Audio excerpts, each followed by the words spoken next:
Welcome back to the SportsMax Zone. The touring West Indians played to a draw with the Bangladesh Cricket Board 11 in their three-day tour match, which ended on Sunday in Chattogram.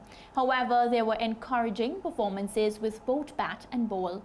Rakeem Cornwall claimed 5 for 47 and Jomel Warrikan's 3 for 25 in the Bangladesh Cricket Board's first innings of 160 all out.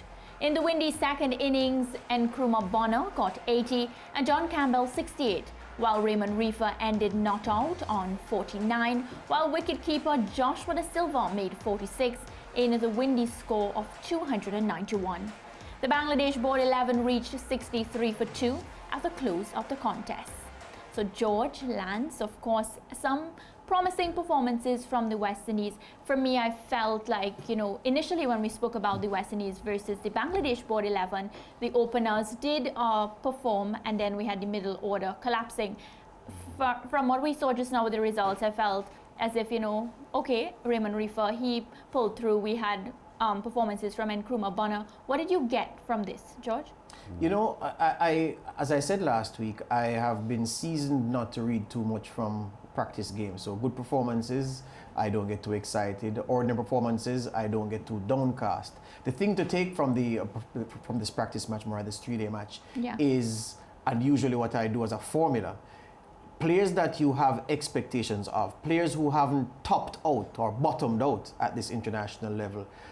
Did they show you something that suggests that they can do something worthwhile at the test level? So I applied that formula and that set of expectation to Rakeem Cornwall. When you look at Rakeem Cornwall's record, his best return in test cricket, 7 for 75 it was. It came against Bangladesh. He only has 13 test wickets, so more than 50% of his test wickets came in one performance, I beg your pardon, Bangladesh, against Afghanistan. So more than 50% of his test wickets came against one opponent. So the other two test matches that he played, he only got 6 wickets across there. And of course we know he bowled 40 odd overs in that test against England and was wicketless. But the point I'm making about Rakeem Cornwall is that his performances haven't topped out or bottomed out at international level. You expect more from him. Did he show you enough in the practice match to suggest that he can make a worthwhile contribution? And of course the answer is yes, because his bowling and the effectiveness of his bowling. And if you go back to what he said, SportsMax.tv's posted a story early in the new year when of course the tour of Bangladesh was announced and players were selected. Cornwall said, look, England and New Zealand, those wickets did nothing for me. They weren't spin friendly. And he said he was very much looking forward to the Bangladeshi conditions where his kind of bowling would find pitches conducive to what he could do. So I say all of that to say I'm pleased that Cornwall has fit the stencil of my expectations perfectly, and he did what is giving me confidence that he can do some damage for the Windies with ball in hand in that first test. Lance, so George touched on Rakeem Cornwall and he spoke about, the pressure that he created with the 5-4. Of course, I felt as if he was also really good. His performance is a lot of dot balls. What did you make of Jomel Warrikan's performance? Warrikan was okay. The last time that we toured Bangladesh, Warrikan was one of the leading performers for the West Indies team, albeit in a losing cause. So the spinners are expected to get some level of success because of the pitch conditions there. I note also that some of the good performers in this warm-up match were players who were part of the ODI setup as well. Raymond Reefer, Nkrumah Bonner and Joshua Da Silva. So, they had some competitive cricket before this warm-up fixture. As George pointed out, though, and we can't lose sight of the fact that this was a practice match and the level of opposition that they faced would be significantly weaker than the opposition that they will face starting tomorrow night, Caribbean time. So, the players will have to lift their performances significantly because the Bangladesh test team that they will face is far, far stronger than the warm-up fixture they had against the Board 11. Definitely, they have a lot of work to do. Well, Dwayne Bravo's Delhi Bulls and Nicholas Pooran's Northern Warriors both recorded their third victory in the Abu Dhabi T10 League on Monday. However, Chris Gayle and Team Abu Dhabi continue to struggle. Here is Ricardo Chambers with a roundup of Matchday 5. Match 13 of the tournament Match 1 of the Super League phase. Pune Devils batting first against fellow strugglers Bangla Tigers. The Tigers losing 2 West Indians early. First, Kenar Lewis for 9.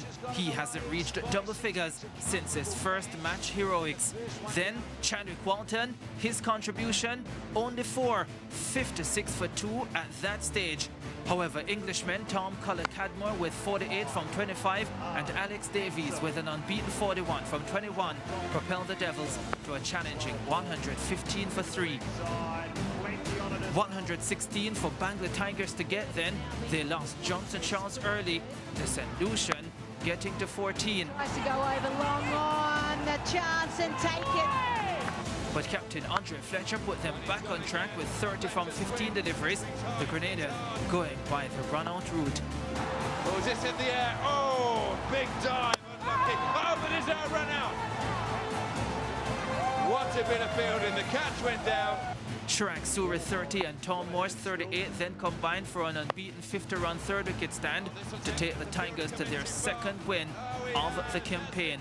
Here is Captain Fletcher talking about the importance of the victory. For sure, Tom played exceptionally well, and it's good to see that we can contribute in the lower order as well. Suri played well again, and you know, I'm so happy for the team. We needed that win, and tomorrow hopefully we can just relax and celebrate that win.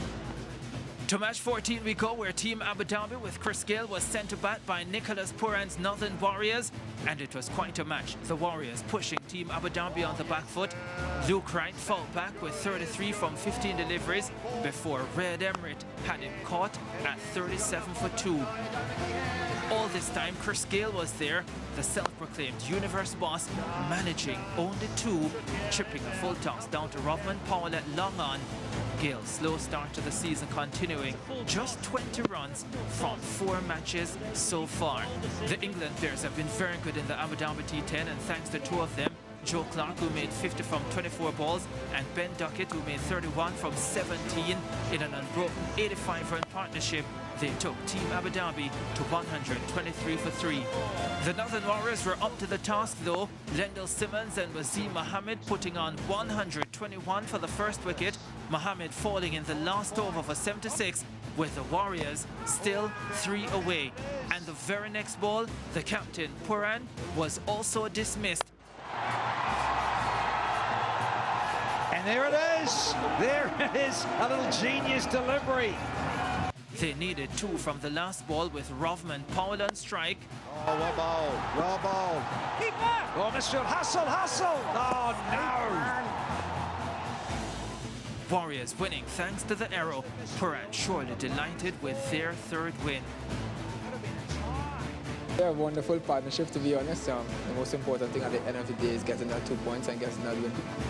And in the final match on Monday, Kieran Pollard's Deccan Gladiators were beaten by Dwayne Bravo's Delhi Bulls.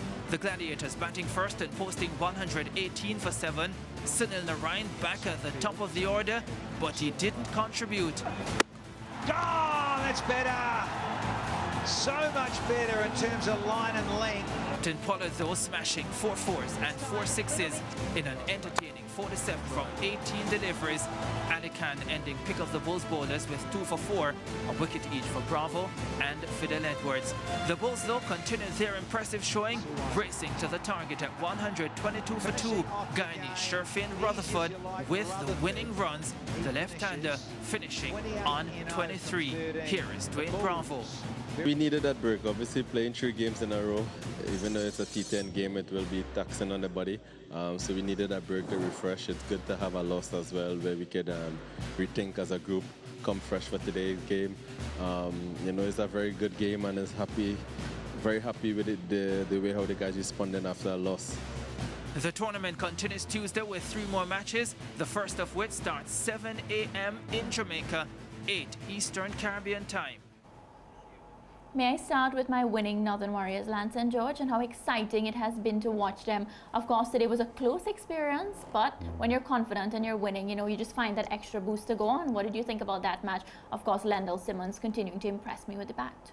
Well, even before today's fixture, Nicholas Purran had tongues wagging on Sunday with his magnificent 80-odd.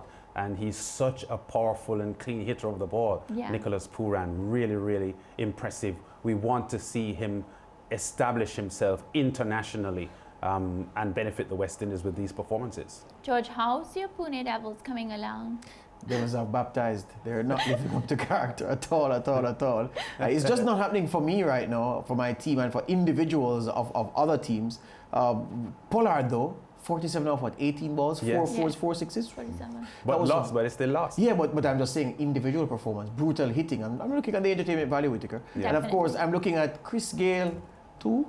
Chris Gale hasn't started it. No. So he's making me look like a fool now, because I said last week that Chris Gale's slow start means runs at the end, but we are going along in the tournament and haven't gotten any runs yet. Yeah, so Chris is in deficit significantly. You know what? I think one of the problems with some of the, from a strategist standpoint, is to get the rhythm of these T10 matches, because you know the first 8 consecutive games were won by the teams chasing, and of the first 12 matches only 3 times the teams batting first won. So I'm gathering that from a strategic standpoint, you know, in planning how the innings pan out, a lot of the players are trying to get the rhythm of a T10 match, because it is different of course from a T20, which is what they've been playing most of.